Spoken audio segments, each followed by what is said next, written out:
Assalamualaikum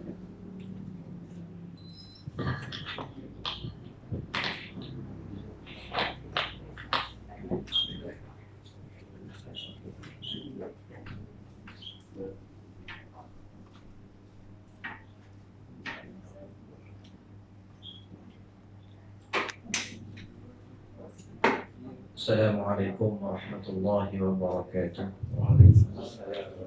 Bismillahirrahmanirrahim. Alhamdulillahi rabbil alamin wa bihi nasta'in ala umuri dunya waddin. Wassalatu wassalamu ala sayyidina wa habibina Muhammadin al-amin wa ala alihi wa sahbihi ajma'in. Subhanaka la ilma lana illa ma 'allamtana innaka antal alimul hakim. رب اشرح لي صدري ويسر لي أمري واحلل عقدة من لساني يفقهوا قولي آمين يا رب العالمين.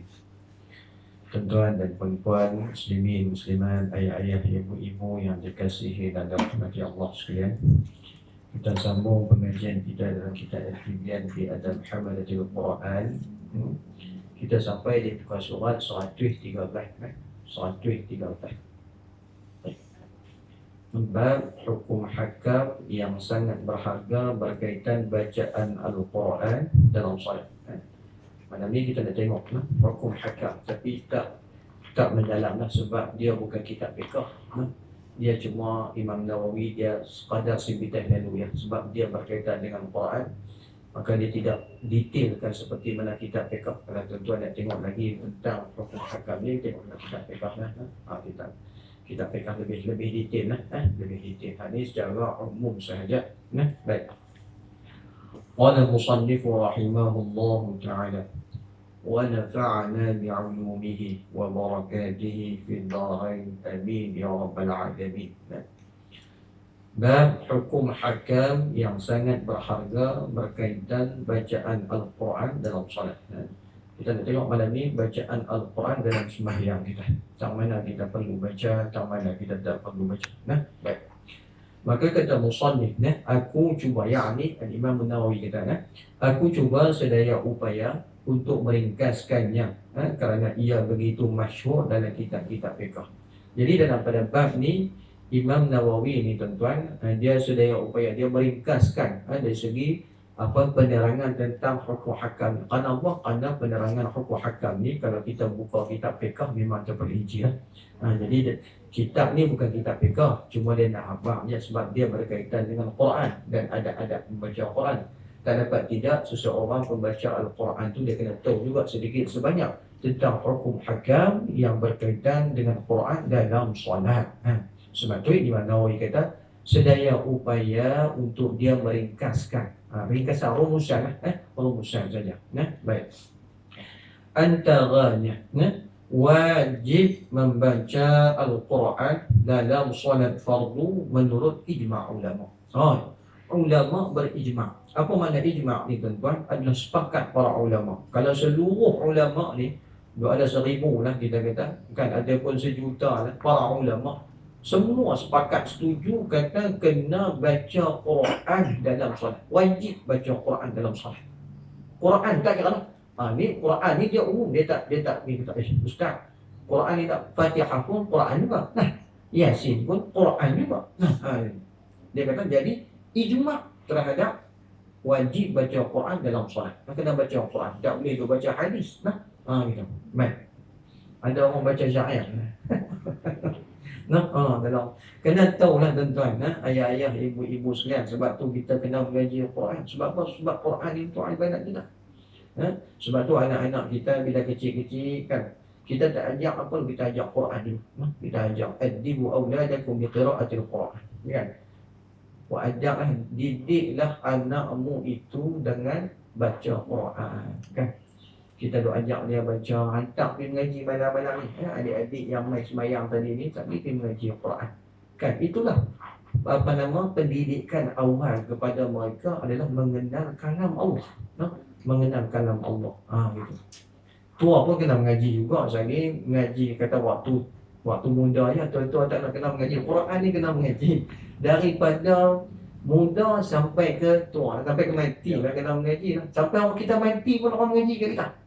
Nak baca Yasin, wal Qur'anil Hakim. Kita dah dengar ya kan? Dah dengar ya.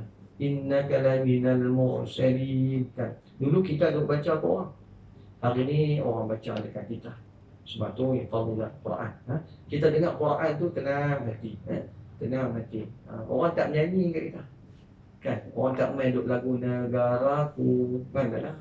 Orang tak duduk waktu macam mana kita kecil-kecil. Ayah kita, wan kita, tok kita duk nyanyi kat kita duduk kecil-kecil tak. Waktu sakaratul maut semua orang baca Quran. Tak pernah jumpa lagi tu haji orang duduk kita waktu sakaratul maut ni dengan lagu-lagu tak ada. Quran ayat-ayat ilmu sekalian. Jadi dia kata maka ulama dia kata sepakat ijma'. Baik. Maka Imam Malik, Al-Imam Syafi'i dan Al-Imam Ahmad bin Hanbal radhiyallahu anhum dan majoriti, yakni kebanyakan, majoriti itu kebanyakan ulama berkata wajib membaca suratul Fatihah. Baca suratul Fatihah ni tuan-tuan, ada orang tak tahu Fatihah tu apa? Alham. Alham. Dulu waktu duk praktik di Pejabat Agama praktikal tu ada orang main nak temu duga, nak isi borang nikah kan. Main-main tu ada ustaz tanya, cuba baca surah Fatihah tengok. Dia pernah. Dia kata duk raja apa? Tanya lah. Saya ingat tahun 2003. Dia tanya duk raja apa? Duk raja jual CD. Dia kata ni nak nikah ni, nak nikah ustaz dia. Lepas tu baca Fatihah tengok. Cek tu saya. Alham. Jadi Fatihah dalam setiap rakaat maka wajib Imam Ahmad, Imam Malik, Imam Syafi'i kata wajib baca Fatihah dalam setiap rakaat. Kalau maghrib tadi 3 rakaat, tiap-tiap rakaat tu wajib kena baca Fatihah. Sama ada imam ataupun makmum kena baca. Tuan-tuan jadi tok imam ke kena baca, tuan-tuan jadi tok makmum pun kena baca juga. Kena baca. Siapa tak baca maka tak boleh. Tak sah solat dia. Gitu. Baik. Manakala Abu Hanifah rahimahullah dan sekumpulan ulama berkata. Tetapi dia kata imam lain pula bagi Imam Abu Hanifah dan sebahagian ataupun sekumpulan ulama berkata tidak wajib membaca suratul Fatihah langsung dan tidak wajib membaca Al-Quran dalam 2 rakaat terakhir. Dia kata Abu Hanifah dan sebahagian ulama mengatakan bahawa tidak wajib baca Fatihah langsung dan tidak wajib membaca Quran pada 2 rakaat terakhir. 2 rakaat kalau sembahyang 4 tu hak 2 yang 2 lagi tu. Tak wajib baca Quran. Gitu. Dia kata. Namun, dia kata tuan-tuan tengok. Namun pendapat yang tepat ialah pendapat yang pertama. Walaupun di sini ada khilaf di kalangan ulama. Tadi wajib baca Quran. Tadi wajib baca Quran. Siapa-siapa pun semua ijma'. Tapi nak baca Fatihah ni, dalam Fatihah tadi ni wajib ke tak wajib? 3 ulama kata wajib, setiap rakaat kena wajib. Imam Abu Hanifah kata tak wajib kan. Bahkan sebahagian ulama kata hak 2 rakaat, lagi kalau 4 rakaat tu mana tak wajib baca, tak baca Quran. Gitu. Tapi hak awal tu dia kena baca lah. Gitu. Kena faham tuan-tuan, sebab dia tak faham apa. Gitu maksud dia. Baik. Dia kata namun Imam Nawawi kata dia mentarjih pandangan para ulama ni. Dia kata dia mentarjih pandangan ulama yang pertama. Dia kata yang paling kuat pandangan tu adalah pandangan pertama tadi. Jadi kena baca Fatihah dalam solat. Setiap rakaat tu kena baca Fatihah. Hari ini tuan-tuan zaman abad ke-21 ni, kalau siapa tak reti baca Fatihah ni tak tahu lah. Mungkin dia tak pernah payah. Seluruh dunia reti sana. Di mana-mana pun reti. Kita tak mengaji orang putih pun dia tahu yes. Kan Abah Roktek dia tahu Roktek. Masa orang putih dia tahu dia sebut Fatihah ni payah nak kot. Payah nak kot. Orang tak reti semua reti. Abang semua reti abang Fatihah. Baca Alhamdulillah. Walaupun kita tak hafal Quran sekalipun, tapi kita tahu. Suruh baca Alhamdulillah kita tahu. Semua boleh. Kan? Yang lain tu mungkin tak boleh. Yang lain tu mungkin payah kan. Nak hafal qul huwallah pun kan, qul a'udzu birabbil falaq, qul a'udzu birabbin nas pun mungkin ada yang culang calin, ingat tak ingat kan. Tapi Fatihah ni kebanyakannya boleh tuan-tuan. Gitu. Baik, banyak dalil dia kata daripada sunnah yang menjelaskannya, dan cukuplah sabda Nabi sallallahu alaihi wasallam dalam semua hadis sahih. Apa Nabi kata? La tujzi'u salatun la yuqra'u fiha bi ummil Qur'an. Artinya tidak sah salat yang tidak dibaca ummul Quran, iaitu Al-Fatihah. Di dalamnya Nabi kata. Di hadis riwayat Ibnu Hibban yang diriwayatkan daripada Abu Hurairah radhiyallahu anhu. Jadi banyak dalil yang mengatakan bahawa kena baca Fatihah. Salah satunya Imam Nawawi buat mai hadis yang diriwayatkan daripada Ibnu Hibban. Dia kata, Nabi kata, barang siapa tidak sah salatnya, barang siapa yang tidak baca ummul Quran, iaitu Fatihah dalam solatnya. Tuan-tuan mai duk kata Allahu Akbar, senang. Tak kata apa, senang. Kan? Ataupun kita duk Allahu Akbar tu imam baca sedap. Kita duk balik tengok tu imam Allah sedap. Sampai tengok tu imam rukuk kan. Kita ni hak yang apa muafiq ni kan. Mana sedap. Tengok kita pun rukuk tak baca Fatihah, tak jadi rakaat tu. Balik punya dengar sedap. Kena ingat. Baik, dia kata, maka mereka berijma bahawa sunat membaca surah selepas surah Al-Fatihah. Jadi ijma' juga bahawa sunat selepas daripada Fatihah. Jadi sembahyang maghrib tadi ni, ghairil maghdubi alaihim waladdallin, amin. Jadi dia kata dalam 2 rakaat solat subuh, dia kata dalam 2 rakaat subuh. Jadi tu imam sunat baca. Baca. Tu imam macam biasa dia akan baca lah. Baik. Dan 2 rakaat pertama bagi solat yang lain. 2 rakaat yang had, kalau Aisyah 4 tu, had 2 tu, had 2 awal tu. Jadi sunat baca Quran. Tak tu imam dia tak baca ghairil maghdubi alaihim waladdallin. Kita pun amin, Allahu Akbar, tak benar lagi. Tu imam baca walaupun habis segan ingat tu imam Bismillahirrahmanirrahim, Qaf, Allahu Akbar. Kan? Bangun rakaat wal Qur'anil Majid, Allahu Akbar. Tu segan kan. Tapi sah tuan-tuan. Ataupun dia baca nun kan. Dia baca nun. Ayat Quran satu ayat kan. Ghairil maghdubi alaihim waladdallin. Bismillahirrahmanirrahim. Nun. Lepas tu Allahu Akbar. Allah. Quran juga tuan-tuan. Tadi kata apa Quran? Tidak Allah. Faqra'u ma tayassara min al-Quran. Bacalah benda yang mudah pada Quran itu. Baca, tak ada masalah. Tapi tak patut buat imam. Tu imam ni baca bagi panjang sikit. Habis tak ada pun 5 ayat kan. Contoh. Baca tu imam baca tadi ni kan panjang sikit lah kan. Gitu. Tapi kalau habis segan patut bukan payah mayang ni, segan dia. Kan? Bukan payah, cuma segan. Ya. Tambah mayang Aisyah tu semang kali lupa. Dan dia semayang pula Allahu Akbar. Kan? Dia semayang apa paling segan tuan-tuan? Mayang Aisyah. Siapa lagi tak main ni mayang Aisyah? Mayang Sa'd. Kan mayang Sa'd. Mayang Maghrib no. Kan Maghrib di mana-mana masjid pun penuh. Kan situ tengok semayang lah. Mayang Sa'd orang. Yang mayang Aisyah. Subuh pun kadang-kadang. Tapi lah ni banyak tuan-tuan. Alhamdulillah kan sini tengok Allah ramai orang. Tapi Alhamdulillah hari ini di surau di masjid kan, khususnya di pekan-pekan dan di kawasan yang ni macam kampung ni lah, kampung apa nama? Kampung Teluk Nipur ni kan, sebab dia duduk dengan taman-taman kan semua. Masya Allah. Jadi orang di kawasan bandar ni, dia bukan kampung ni, pekan dah ni.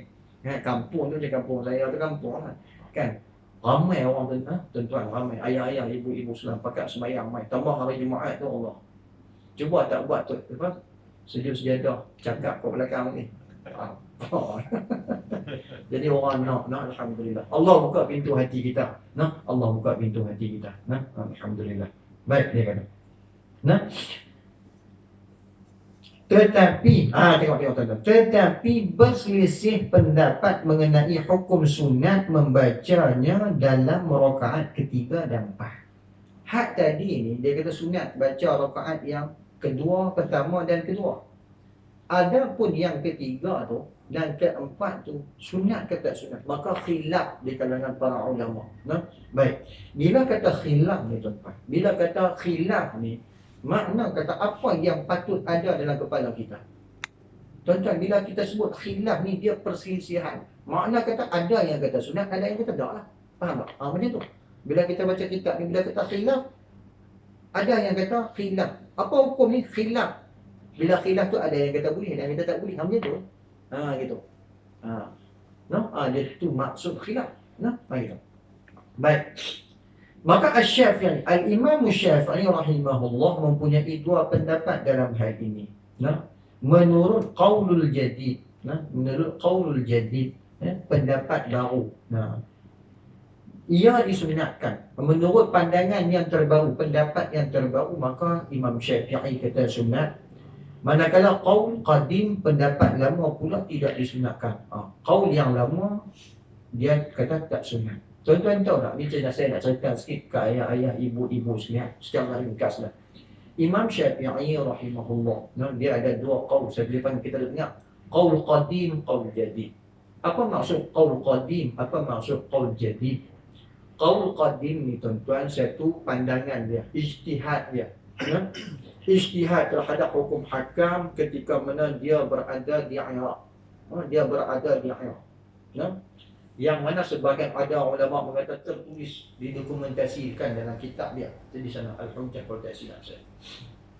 Kemudian tuan-tuan, qaul jadid ni adalah qaul yang baru bila dia berhijrah daripada Iraq ke Mesir.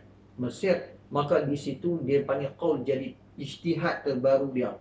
Ada yang ijtihad terbaru dia ni membatalkan ijtihad yang lamanya dulu, kan? Sebab perbezaan di antara kawasan ni tuan-tuan, contohnya di Iraq ni, saya cerita dulu. Iraq ni adalah kawasan kota metropolitan. Kota metropolitan ni yang menjadi orang-orang kita kata tak boleh buat. Kota metropolitan ni tuan-tuan, ayah-ayah, ibu-ibu sekalian, kita tidak ada masalah. Dia makna kata kota yang begitu pesat, orang menuntut ilmu, zaman moden, orang berlumba-lumba. Jadi dia orang kota ni dia bukan rajin duk sembang-sembang sangat, duk ramah-ramah dengan jiran tetangga ni, dia tak ada. Tuan-tuan duduk taman, tuan-tuan tahu lah. Tak ada nak tanya pun, kadang-kadang seminggu sembang sekali je. Tu pun hari Jumaat sapu sampah teh cicak kat rumah, kali tu lah. Hari lain tak nak jumpa sebab sibuk.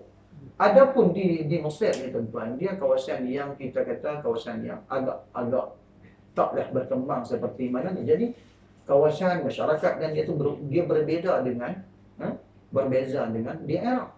Jadi banyaklah pandangan-pandangan dia ni, dia melihat situasi yang di Mesir ni tak sama dengan di Iraq sana. Tuan-tuan, macam orang Kuala Lumpur dengan orang Kuala Belah kita ni kan, Kuala Belah kubur panjang, minta maaf lah, bukan nak kata ni lah. Kuala Belah kubur panjang tu dia lain, Tobiak tu dia lain dengan orang Belah Kuala Lumpur dan Damansara. Suasana dia lain. Tobiak kawasan ni pagi-pagi dia tak jam. Damansara tu pagi-pagi jam. Kan, masyarakat dia lain. Kan, orang Damansara tu dia bercakap cerita tentang high class. Orang Tobiak tu dia sembang bab apa tuan-tuan? Nat kan, sembang bab nat dah tu hadis tu. Kan? Orang Damansara cerita bab tempat-tempat high class tu, beli ikan termenung pun tempat-tempat yang hebat-hebat, kita pergi nak. Jadi dia berbeza tuan-tuan. Jadi begitu juga dengan pandangan Al-Imam Syafi'i, dan yang mana qaul jadid, qaul qadim dia di Mesir, di Iraq tu dia berbeza dengan qaul jadidnya. Jadi dalam pandangan mu'tamad, maka dia ambil qaul jadidnya dalam pandangan mu'tamad, kata ulama. Ulama fiqh. Jadi hak yang kita tuan-tuan tengok hari ini satu kitab nama kitab Al-Mu'tamad. yang dikarang oleh Dr. Muhammad Zuhaili. Mu'tamad, Al-Mu'tamad, dan 4 jilid dalam bahasa Arab. Saya ingat sekarang dah diterjemah dalam bahasa Indonesia. Kalau tuan-tuan dapat terjemahan bahasa Indonesia, dia diterjemah. Pandangan yang mu'tamad dalam mazhab Syafi'i. Dia ada 4 jilid dalam bahasa Arab, 4 jilid. Tuan-tuan boleh tengok itu qaul, banyakkan qaul jadid lah. Qaul jadid. Baik, dia kata. Jadi Imam Syafi'i kata, kalau menurut pandangan qaul jadid dia, makna kata sunat baca. Makna kata hak 2 lagi 3 dan 4 sunat baca. Tuan-tuan boleh baca. Sembahyang Aisyah sekali 4 rakaat, kan? Rakaat pertama memang apa tu imam baca, kan? Ataupun kita sembahyang seorang-seorang, apa senang sembahyang seorang-seorang ni? Sembahyang seorang-seorang, kan? Sembahyang seorang-seorang, rakaat pertama baca, rakaat baca Fatihah, baca surah. Rakaat yang kedua baca Fatihah, baca surah. Rakaat ketiga kita ni rajin, kan? Baca Fatihah, baca surah, kan? Rakaat yang keempat macam tu juga, kita rajin baca, tak ada masalah. Itu pandangan qaul jadidnya. Adapun qaul qadim dia, maka tak disunatkan. Tak disunatkan. Gitu. Baik. Maka ulama mazhab kami berkata, apabila sebut ulama mazhab kami dikata ni adalah ulama mazhab Syafi'i. Sebab Nawawi ni mazhab Syafi'i. Maka kata ulama mazhab Syafi'i kata, apabila kita katakan hukumnya adalah sunat, maka tiada khilaf pada bacaannya yang perlu lebih pendek daripada bacaan dalam rakaat 2 yang terawal. Bila kata sunat tak ada masalah. Sama ada pendek lah, kan? Daripada yang hak awalnya. Gitu. Maka mereka berkata lagi kadar bacaan Al-Quran dalam rakaat ketiga dan keempat adalah sama. Dia kata baca hak yang ketiga dengan keempat ni kadar dia sama. Mana kata pendek sikit daripada hak yang pertama dengan kedua. Gitu. Sebab tu kita dalam mazhab Syafi'i ni tuan-tuan, rakaat pertama tu kita baca panjang. Ke imam ni bila jadi ke imam, kita baca panjang sikit. Panjang kadar tu. Sebab apa? Panjang kadar tu kita duduk sangka, takut makmum tu kalau dia main lambat, dia dan dengan kita. Adapun yang kedua, kita pendekkan sikit daripada yang hak pertama. Kan? Kita pergi sembahyang yang mula-mula Allahu Akbar, ghairil maghdubi alaihim waladdallin, amin. Kan? Kita baca inna a'tainakal kautsar. Mai rakaat kedua kita baca sabbihisma rabbikal a'la. Kan? Boleh, tapi dia culang salin. Dia kata tak cantik Allah kata. Kalau boleh hak yang pertama tu baca sabbihisma rabbikal a'la, kan? Hak yang kedua tu baca inna a'taina. Tapi hak yang panjang ni pendek pula dah, dia jurang tu kan. Kalau boleh sabbih itu baca dengan wadduha, kan? Gitu tuan-tuan. Gitu. Baik. Maka adakah seseorang perlu memanjangkan bacaan Quran dalam rakaat pertama ni, dia kata, berbanding rakaat kedua? Dia tanya. Adakah seseorang tu bila dia sembahyang pada rakaat pertama, adakah dia perlu panjangkan? Ini dia dapat. Tadi saya abang dulu pada dia. Dia kata, adakah seseorang yang sembahyang tu patut memanjangkan bacaan surah, bacaan Quran pada rakaat pertama itu lebih daripada rakaat yang kedua? Maka terdapat 2 pendapat. Ada lagi khilaf pandangan, ya, di kalangan ulama mazhab kami, yakni dalam mazhab Syafi'i, iaitu pendapat yang lebih sahih, di sisi majoriti mereka adalah tidak perlu memanjangkannya. Tak perlu panjang. Tak perlu panjang. Gitu. Bukanlah panjang sampai ke tahap ni, kan, tak perlu panjang sangat. Gitu. Maka pendapat kedua pula adalah yang merupakan pendapat sahih menurut muhaqqiqin. Ini orang ulama mazhab. Dia perlu memanjangkannya. Dia perlu panjang hak rakaat yang pertama tadi. Dia sebab dia khilaf pandangan. Gitu. Maka pendapat ini juga adalah pendapat yang terpilih. Imam Nawawi dia ambil pandangan ni. Sebab apa? Dia kata pandangan ini adalah berbetulan dengan semua hadis Nabi sallallahu alaihi wasallam. Maka kata Nabi, anna Rasulullah sallallahu alaihi wasallam kana yutawwilu fil ula ma la yutawwilu fis saniyah. Artinya Rasulullah sallallahu alaihi wasallam itu memanjangkan bacaan Quran dalam rakaat pertama dengan kadar yang tidak dipanjangkannya dalam rakaat yang kedua. Satu hadis yang diriwayatkan daripada Abu Qatadah, yang diriwayatkan daripada Abu Dawud mengatakan bahawa Nabi ni bila dia sembahyang, ada satu hadis Nabi kata Nabi sembahyang ni dia panjangkan pada rakaat yang pertama Jadi dia Quran panjang pada rakaat yang kedua. Hak pertama tu lebih panjang daripada rakaat yang kedua. Jadi tuan-tuan mudahlah kita tengok Quran tengah kita tengok apa nama? Kita tengok baca ayat tu lebih panjang sikit. No? Pada rakaat yang pertama.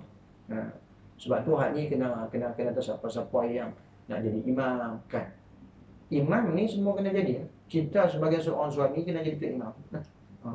Takkan nak bagi jadi, walaupun isteri kita tu ustazah, qari'ah negeri Kedah kan, qari'ah negeri Kedah, masuk Johan Musabaqah peringkat antarabangsa, sedap dia baca Quran, tapi dia tak boleh jadi tu imam bagi suami. Suami ni walaupun dia ngaji jahanam kan, ngaji jahanam, dia kena jadi tu imam. Dia jadi tu imam. Gitu. Isteri ni sebab dia walaupun dia Johan Musabaqah sekali, dia tak boleh jadi tu imam. Dia tak boleh jadi imam. Kita ni hantar Johan ni kena jadi tu imam. Sebab tu kena baca elok dalam Quran.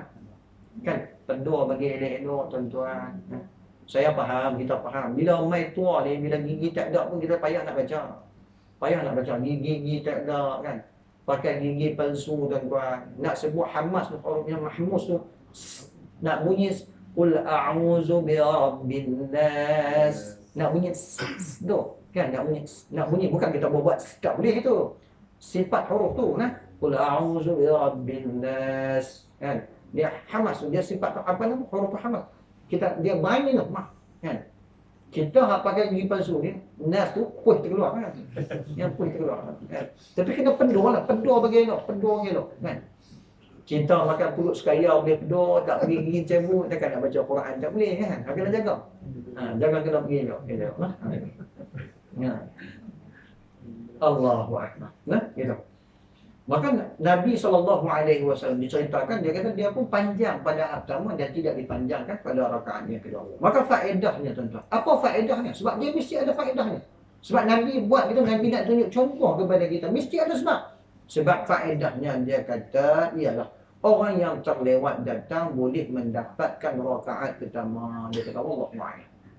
Jadi bila tu imam ni tuan-tuan, bila tu imam ni baca panjang kan, baca panjang, jadi kita boleh dia berserta dengan imam pun, nak ambil rakaat dengan imam tu, gitu. Sebab tu kita baca panjang kan. Kadang-kadang kita semayang, ada orang naik, kita duduk naik macam biasalah, ada orang kudrat yang kuat, ada orang kudrat yang tak kuat, dia naik tangga, dia lambat kan. Tapi kita nak tunggu semua nak masuk ni, waktu dah masuk lama dah. Jadi kita pun takbir Allahu Akbar. Jadi untuk nak bagi dia sama dengan saf, dia boleh masuk sekali dengan kita tu, kita bacakan yang panjang. Meraihkan dia tu. Meraihkan dia. Gitu. Baik. Maka Asy-Syafi'i rahimahullah berkata, apabila makmum masbuk, masbuk ni, masbuklah. Masbuk tahulah dia tak sempat tadi ni, dia tak sempat takbir dengan imam tadi. Dia kata, sempat solat bersama imam pada 2 rakaat yang terakhir solat zuhur ataupun selainnya, kemudian dia bangun untuk mengerjakan rakaat berbaki, sunat baginya untuk membaca surah. Kan? Dia main masbuk, tak dan 2 rakaat. Yang Aisyah ni dia dan 2 rakaat yang kita. 2 rakaat ketiga dengan keempat. Jadi tu imam bagi sekarang dia bangkitlah cukup, bangkit rakaat ketiga keempat. Maka dia sunat baca surah. Baca surah sunat bagi dia. Baca surah. Gitu. Baik, dia kata. Maka majoriti ulama mazhab kami berkata keadaan ini mengandungi 2 pendapat beliau. Dia kata. Sebahagian yang lain berkata keadaan itu sini selari dengan pendapatnya yang menyebut bahawa makmum itu membaca surah dalam 2 rakaat terakhirnya. Dia kata nak abang tadi ni, hak yang dia ambil pandangan yang kita abang kata boleh baca kan tak boleh baca. Gitu. Maka menurut pendapat satu lagi tidak sunat membaca surah. Kata pandangan satu lagi tak payah baca. Baca Fatihah sudahlah. Baca Fatihah. Maka pendapat yang tepat ialah pendapat yang pertama, supaya solatnya tidak menjadi kosong daripada bacaan surah. Tapi Imam Nawawi kata dia pilih hak pertama. Bila kita tinggal seorang-seorang lah, kita sembahyang kan, baca surah, sunat dapat pahala. Baca Quran ni tuan-tuan, baca Quran ni dapat pahala tuan-tuan. Quran ni bila kita sebut dapat pahala. Orang yang sentiasa mulut dia sentiasa baca Quran, hati dia Allah akan buka cinta Quran, cinta Quran. Sebab tu kita ni tuan-tuan di akhir usia banyak kali dah beramal, tapi biar nak biar dia jadi du'uman kan, orang tua kata du'uman dulu kan. Biar dia menjadi halwa telinga baca Al-Quran, sentiasa dengan Quran. Kita tuan-tuan tak ada apa dah, kawan kita tak ada lah, kawan kita tak ada apa, cuma Quran je pendamping kita. Sebab kita nak berjumpa dengan Tuhan. Tuan-tuan tengok hari ni berapa kawan-kawan kita semua pergi menghadap Allah. Bila dia pergi tuan-tuan, dia seorang dia, sama ada lelaki ataupun perempuan. Siapa yang akan jadi penemannya? Quran. Sebab tu kita dah jadi Quran. Allahumma ja'alil Qur'ana lana fid dunya qarinah wa fil qabri mu'nisah. Wa fil qabri mu'nisah. Ya Allah, jadikan Quran ini waktu di dunia, waktu aku hidup ni sebagai qarin. Qarin ni tuan-tuan, kat mana ada? Dia ada. Macam kita dengan handset. Tuan-tuan pergi mana-mana, handset mesti bawa. Kan? Main di mana-mana pun. Kan? Kita pergi macam pasport kita, pergi di mana-mana pun. Ataupun duit, mesti ada. Tuan-tuan main mesti ada duit dalam poket. Kan? Bukan nak beli apa pun di masjid, di semua tak ada pun. Tapi dia menjadi peneman kita. Begitu juga Quran. Di mana-mana tuan-tuan pergi, ayah-ayah, ibu-ibu sekalian pergi, kan? Nak pergi jalan di mana-mana, makan angin ke mana-mana tuan-tuan, bawa Quran. Saya tu kisah tuan-tuan, saya berjalan, duduk dah balik. Ada satu makcik tu, saya naik flight dengan dia. Bagus makcik ni, saya pun rasa malu dengan dia, tuan-tuan. Dia bila duduk dengan dia perjalanan al-stop dalam Kuala Lumpur, dia lihat Quran baca. Quran besar, bukan Quran kecil, Quran besar. Dia baca Quran. Saya kata Allah, makcik bagusnya. Dia kata makcik ni dia ada niat amalan, bukan dia nak riak. Dia cerita kata kita ni anak lapis anak lah, kan, anak muda. Jadi dia bagi makna kata kesempatan berjumpa dengan dia tu kita boleh ambil ilmu. Kita boleh ambil satu istifadah daripada dia. Dia kata dia daripada dulu ke mana-mana dia pergi mana dia jalan, dia kata dia bawa Quran. Sama ada di atas bas ke, dia naik bas ke, naik kapal terbang ke, naik apa-apa pun dia baca Quran. Dia baca Quran tu, dia baca Quran. Jadi saya duduk dengan dia, lepas dia baca Quran baru dia sembang dengan saya. Saya tanya, pasal apa yang makcik baca ni? Dia kata, ni dia cakap. Makcik ni dia kata, bila dia dapat tahu dia kanser apa ni? Kanser usus. Tahap 2 kot dia dok kata rasa. Jadi dia kata bila manusia tuan-tuan, bila doktor kata puan ni kena ada kanser, walaupun stage 1, kan, stage 1, tapi takut kan, takut ni Tuan Haji. Kan? Kita orang gempak kata coronavirus pun ayam pun lari kan. Ayam pun lari, bukan dekat awak, ayam pun lari kan. Kan? Jadi dia kata bila dia habaq tu dia rasa down.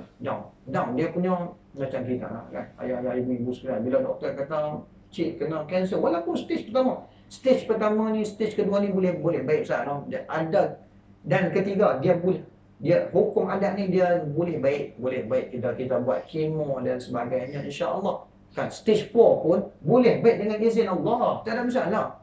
Kan? Tapi dia kata bila dia disahkan kena kanser tuan-tuan.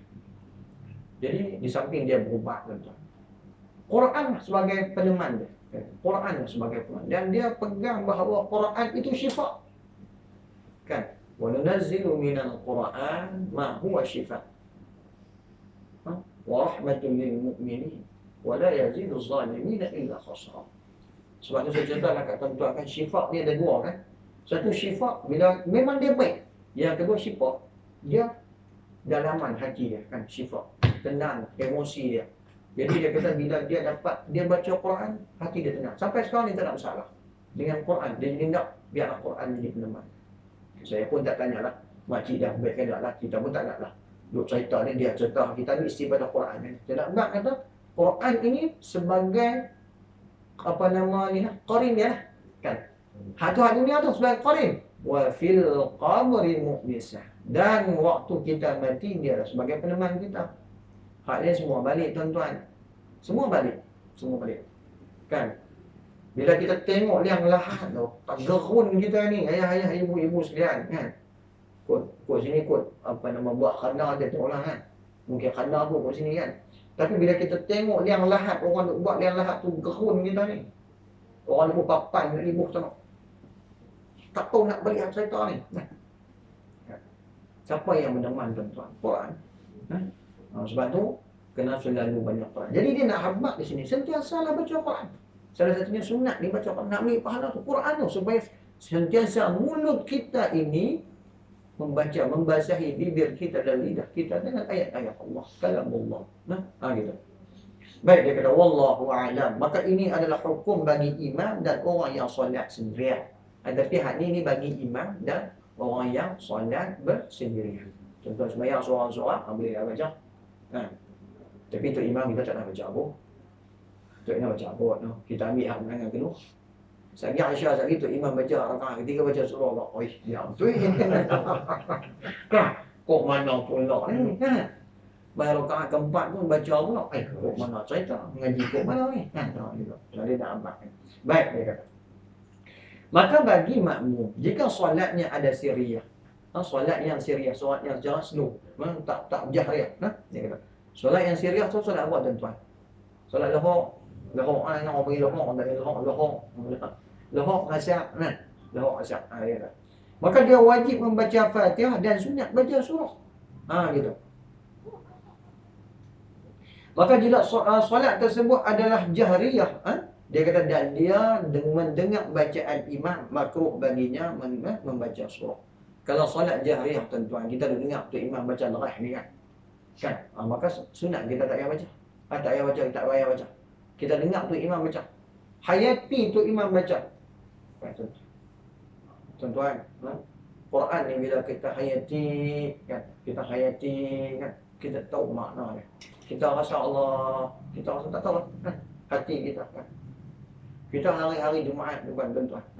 Tuan-tuan dengar betul imam bacakan. Yang pertama kisah tentang selalunya lah orang ambil ya ayyuhallazina amanu idza nudiya lis-salati min yaumil jumu'ah fas'au ila zikrillahi wa zarul bai' zalikum khairul lakum in kuntum ta'lamun fa idza qudiyatis salatu fantashiru fil ard wabtaghu min fadlillah wazkurullaha katsiran la'allakum tuflihun. Kita dengar Allah bila disebut nama Allah kan, idza nudiya lis-salah kan, fas'au ila zikrillah. Bila Allah orang panggil azan, panggilan seruan azan untuk mengingati Allah, maka bersegeralah, tinggallah segala amal-amal yang tak ni tu, ingat Allah dahulu. Fas'au ila zikrillah wa zarul bai'. Jual beli ni tinggal buang. Hantar korang pun, hantar muflis pun, kalau hang tinggal perniagaan hang kalau menyahut panggilan Allah. Kerja yang kita duk menyangkui, tanam ubi, tanam pisang tu, tak mampu pun pokok pisang tu. Contohnya tuan-tuan, minta maaf kata mampu lah, kasar lah, tak mati pun, pokok tu tuan-tuan. Kan bahkan bila kita Allah akan tolong jaga kita. Kan. Kemudian orang baca ayat munafik suratul munafiqun. Tuan-tuan tengok tak yang suratul munafiqun apa kata Allah kan, orang-orang munafik kita ambil idrah ni bila kita dengar tu imam bacakan idrah. Kita dengar macam mana orang-orang musyrik, orang-orang munafik kata di akhirat esok bila kita dia mati ni di depan Allah, apa dia nak katakan? Fa asaddaqa wa akum minas salihin. Dia minta dekat Allah, ya Allah izinkan dia balik ke dunia ni. Dia apa nak buat? Dia buat amalan. Apa amalan dia nak buat? Mula-mula tuan-tuan. Orang munafik nak buat apa? Fa'asaddaqa wa akum minas salihin. Dia akan sedekah, amalan sedekah. Sebab apa sedekah ni?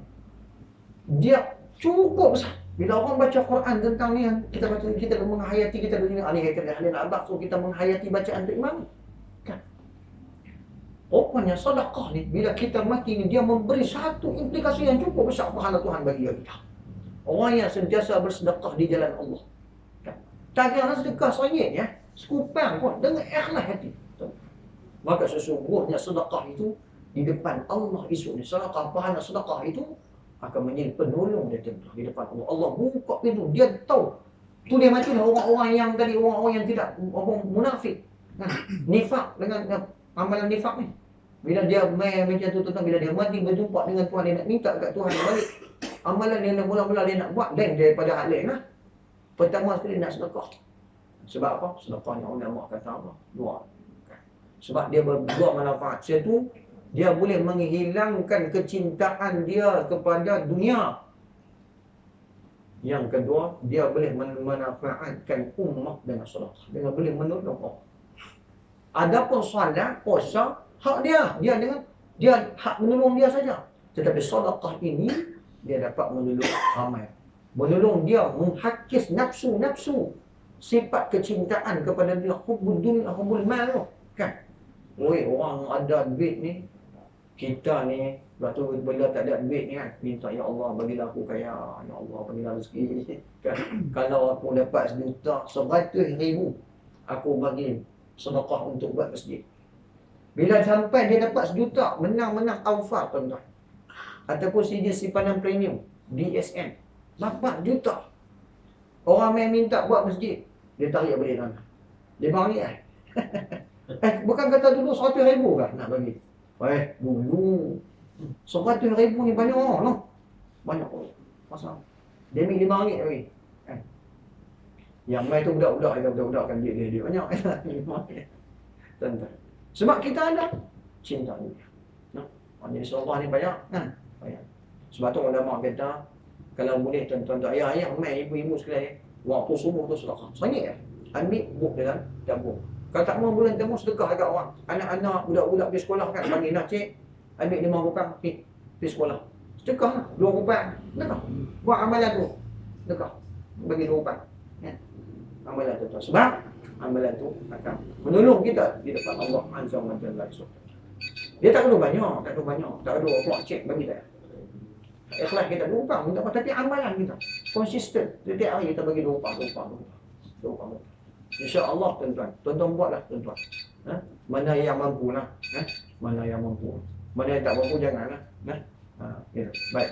Jadi dia kata dengar tu imam baca tu lebih afdal. Kalau dia solat jahriyah tu dengar tu imam. Sebab kita nak menghayati bacaan Al-Quran dan istifadah daripada pembacaan Al-Quran tadi. Maka berkenaan kewajipan membaca suratul Fatihah, terdapat dua pandangan di sisi Imam Syafi'i. Ini dia nak bicara tentang baca Fatihah. Sikit lagi tuan-tuan, sikit lagi. Nanti masuk sampai bawah tu. Nak stesen dia. Baik. Pertama dia kata pendapat yang lebih sahih ialah wajib. Bagi Imam Syafi'i tuan-tuan, ayah-ayah, ibu-ibu sekalian, baca Fatihah, baca Alham tu adalah wajib. Maka siapa yang sembahyang tak baca Fatihah, maka tidak dikira sah solatnya. Sama ada solat itu solat fardu ataupun solat sunnah. Tak sah, tak sembaca Fatihah. Baik. Pendapat yang kedua dia kata tidak wajib. Tidak wajib jika makmum tadi tidak mendengar bacaan Al-Quran oleh imam. Pendapat yang sahih mengatakan maka dia wajib membaca suratul Fatihah dan sunat membaca surah. Pendapat lain mengatakan tidak wajib membaca suratul Fatihah dan ada juga yang berpendapat wajib membaca suratul Fatihah dan tidak sunat membaca surah. Wallahu a'lam. Hal yang kedua dia kata tak wajib. Tak wajib. Dia kata baik. Maka selepas takbir yang pertama ni dia nak buat solat jenazah pula. Ni dia nak bicara Fatihah ni lah. Dalam solat jenazah wajib membaca suratul Fatihah. Tentang bacaan suratul Fatihah dalam solat sunat maka ia perlu dibaca juga. Dalam solat jenazah pun kena baca tuan-tuan. Solat jenazah ni kita duduk. Solat jenazah dia bukan ada rukuk ada sujud. Kena baca juga Fatihah. Kena baca Fatihah. Maka ulama mazhab kami berselisih pendapat berkenaan penamaan suratul Fatihah dalam solat. Dia kata Al-Qaffal berkata kami menamakannya sebagai wajib. Ada yang dikatakan dengan nama wajib. Murid beliau Al-Qadhi Husin mengatakan ia dinamakan dengan sebagai syarat solat. Gitu. Hak tadi dia kata wajib. Yang ni dia kata syarat. Kata. Maka ulama lain selain mereka berdua dinamakan sebagai rukun. Dia kata Fatihah tu sebagai rukun. Jadi ulama ada letakkan Fatihah tu sebagai wajib. Hak yang kedua sebagai apa? Sebagai syarat. Hak yang ketiga dia kata sebagai rukun. Itu penamaan saja tuan-tuan. Tapi tang baca wajib kena baca. Kena baca. Lagu mana sekalipun kita baca sama ada sedap ke, tak sedap ke, derah ke, pelan ke, Kan lancak ke tak lancak ke, kita kena baca. Kena baca. Kita dalam mazhab Syafi'i dah kena baca. Gitu. Dia kata wallahu a'lam.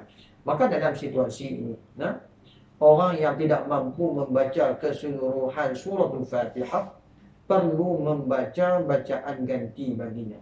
Dia kata, tapi dia kata kalaulah orang ni tak boleh jumpa, tak boleh nak tengok, tak boleh nak baca habis suratul Fatihah. Tak pernah jumpa kau kita anak Ustaz dah. Tak pernah jumpa. Kan? Tak boleh nak baca suratul Fatihah. Maka tak tahulah kita hari ini kita kata sebab kita boleh baca.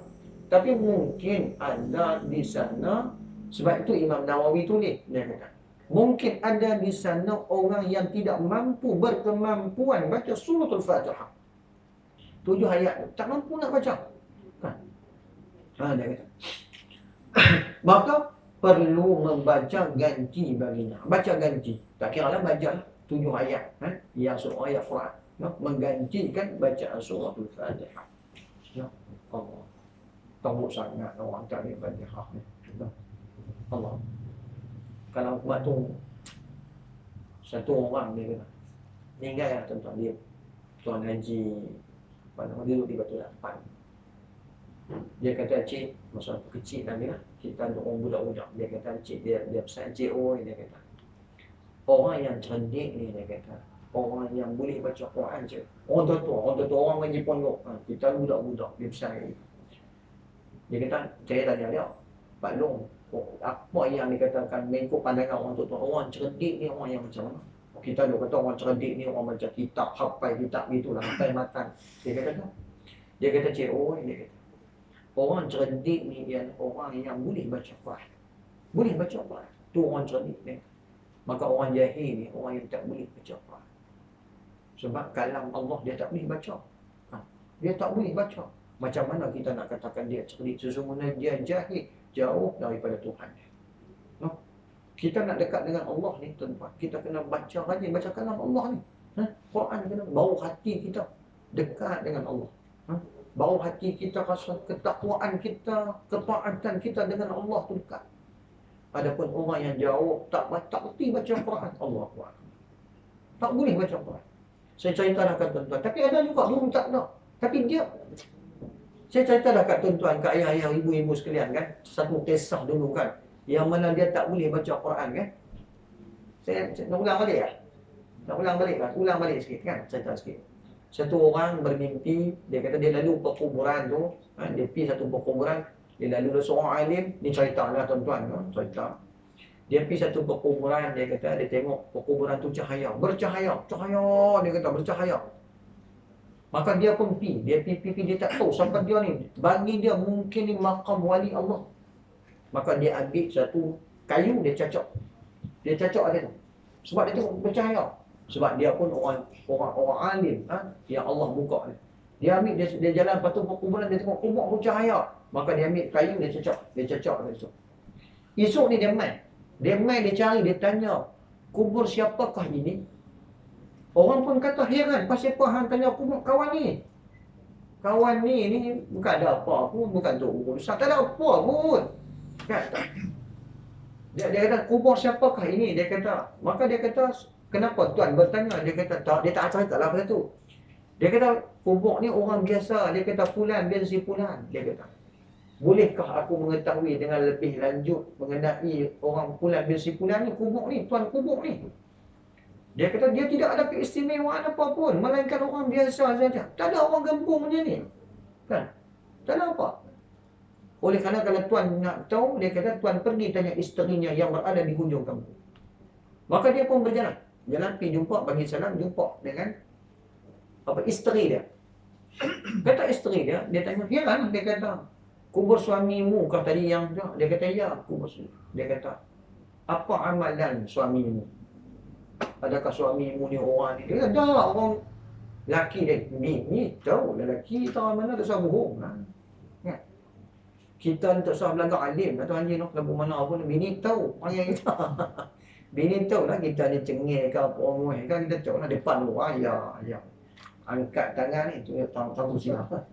Depan orang kaki tunjuk kan, minta rumah tunjukkan kaki. Bini kita tahu lah kan. Jadi bini dia kata, tidak ada apa suamiku ni, dia kata. Lepas tu dia cerita. Lepas tu dia kata, ada satu benda-benda yang istimewa terhadap suamimu ni? Dia kata, tak ada apa. Nak istimewa apa? Quran tak kerti baca. Istimewa apa? Tuan-tuan, kalau boleh kita tak kerti baca Quran, agak-agak bini nak respect kita lah. Bini nak pergi jajar kita cerita ke orang, oh Allah, saya betul semua lah awak nikah dengan baat awak, Quran tak kerti baca. Dia tak cerita ke orang itu kan. Dia tak cerita ke orang kan. Dia kata, awak Kak Limah. Kak Limah yang tak rasa. Betul ni. Nikah dengan baat. Bukan cakap orang Quran pun tak boleh baca. Bangga tak ada tuan-tuan.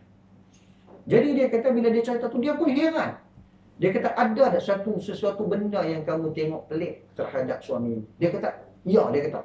Suami aku ni, walaupun dia tak kerti baca Quran, dia kata, tiap-tiap hari, tiap malam sebelum nak tidur, dia tengok Quran. Dia buka Quran, dia tengok. Bila dia buka renung, dia pegang, lepas tu dia teriak. Dia teriak. Satu malam dia kata, aku dengar lagi dia kata, apa kata-kata dia kata, wahai Quran, kalamullah, dia kata, aku ni tak kerti baca. Tak kerti baca engkau, tak kerti langsung, tak kerti baca. Tapi hatiku amat cinta kepadamu, dia kata. Aku nak baca, aku tak kerti. Lebih kurang macam ni lah. Aku nak baca, aku tak kerti. Cuma aku hanya mampu menyentuhmu sahaja. Tapi demi Allah, aku sayang kepadamu. Aku cinta kepadamu. Aku cinta kepada Quran ni. Teriak dia, sebab tak kerti baca tuan-tuan. Teriak, atas Quran tu. Dia dah ubah. Tiap malam dia tengok. Nak baca tak kerti, tapi belik pegang gitu. Macam kita tengok surah Baqarah putih lah. Depan orang muka ni stand NST kan. Benar.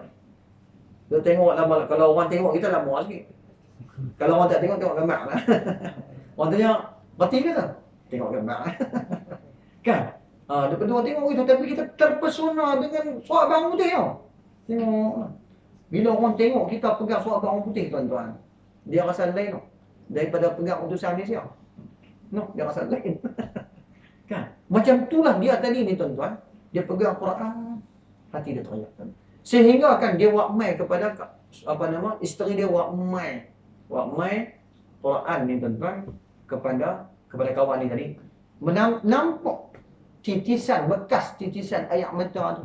Dia kata dekat Quran, dia kata, ya Allah, dia kata, wahai Quran, dia kata, kalamullah, kamu jadilah saksi di depan Allah esok ni, dia kata. Sesungguhnya hatiku ni amat sayang kepadamu, tapi aku tak boleh baca. Tapi kamu menjadi saksi di depan Allah, sesungguhnya aku sayang kepadamu. Tuan-tuan, ni kisah tuan-tuan. Tuan-tuan jangan tanyalah siapa perawi dia, ni kisah. Kisah. Ya. Jadi untuk ambil fadail amal tuan-tuan, kepada kita. Bahawa kalaulah orang yang sayang Al-Quran macam tu sekalipun, hari-hari duk belik pegang pun dengan teriak tuan-tuan, Allah bagi kelebihan sedemikian. Kita bukan nak sampai kubur bercahaya lagi tuan-tuan, nak baca Quran sampai nak kubur bercahaya, kacau. Bukan itu matlamat kita. Kalau tu kita cari maghrur kita. Hak tu hak Allah kan. Tuan-tuan duk tahu baca, tengok Pak Long tu baca Quran kadin, dia bilang tengok mati kubur tak cahaya pun, tibuh lampu baru datang. Kacau itu tuan-tuan, bukan macam tu. Nak habaq Tuhan nak tunjuk bahawa ni salah satu ni'mat fatinah. Apatah lagi Tuhan nak bagi di akhirat tu. Sedangkan orang yang sentiasa baca Quran, yang memahami Al-Quran, yang sentiasa rindu Quran, yang beramal dengan Quran, tuan-tuan, apatah lagi Tuhan akan balas tuan-tuan. Maka akal kita berfikir sedemikian bahawa Masya Allah, kalau sedemikian orang yang tidak berhenti baca Quran, pegang, tapi hatinya cinta di depan cintanya Quran, apatah lagi orang yang boleh baca Quran, cinta Quran dan mengamalkan Al-Quran, apatah lagi Allah akan balas dia akhirat Islam nanti. Itu nak kelebihan Quran. Maka dia kata, kalaulah dia kata tak boleh baca Fatihah tadi, tak kerti, maka dia perlu ganti dengan bacaan yang selain daripada, iaitu dia membaca ayat-ayat lain dalam Al-Quran selain suratul Fatihah yang sama dengan qadarnya. Fatihah tak kerti, tapi ayat dia kerti. Benar. Ayat apa tuan-tuan? Qul in kuntum tuhibbuna Allah fattabi'uni yuhibbukumullah. Waktu dia mengaji dulu. Ya, ayat tu dia kasi. Qul in kuntum tuhibbunallaha fattabi'uni yuhibbukumullah. Tadi tu. Itu dia boleh kan? Itu yang dia apa? Maka dia macam mana tu? Hak mana dia boleh? 7 ayat tuan-tuan. Gitu. Baik. Maka jika dia tidak mampu juga, kalau tak mampu juga, terang mana kawan ni, tak mampu juga ni. Maka dia boleh berzikir dengan kadar yang sama seperti tasbih, tahlil dan lain-lain. Kalau tak reti juga nak baca Quran ni, maka dia bertasbih. Subhanallah, alhamdulillah, ataupun bertahmid ataupun bertakbir. Allahu akbar. Ataupun bertahlil la ilaha illallah. Hak tu habis tak reti lah. Tapi zaman yang tak ada. Tapi Imam Nawawi nak tulis bahawa mungkin terdapat orang yang sedemikian. Gitu. Maka jika dia tidak mampu baca sesuatu, tasbih pun tak boleh, takbir pun tak reti, tahmid pun tak reti. Tak reti nak sebut subhanallah, alhamdulillah, tak reti ni. Kan? Apa yang dia kata? Cukuplah dia berdiri sekadar lamanya bacaan surah Al-Fatihah. Cukuplah sekadar dia main berhenti diri itu. Allah. Allahu a'lam tuan-tuan. Tu yang Islam ni tuan-tuan, dia habaq sampai tahu tu. Sampai tahu tu. Mau tak mau saja. Mau tak. Kalau kita mau, 1000 daya kita boleh buat tuan-tuan. Tapi kalau kita tak mau, 1000 alasan yang kita boleh bagi tuan-tuan. Ya. Insya-Allah. Mudah-mudahan sedikit sebanyak tuan-tuan apa yang kita pelajari ini boleh menyentuh hati kita tuan-tuan untuk cinta kepada Quran tuan-tuan. Sedikit sebanyak ayah-ayah, ibu-ibu sekalian. Baik, ini kan. Maka menghimpunkan 2 surah dalam 1 rakaat. Wallahu a'lam.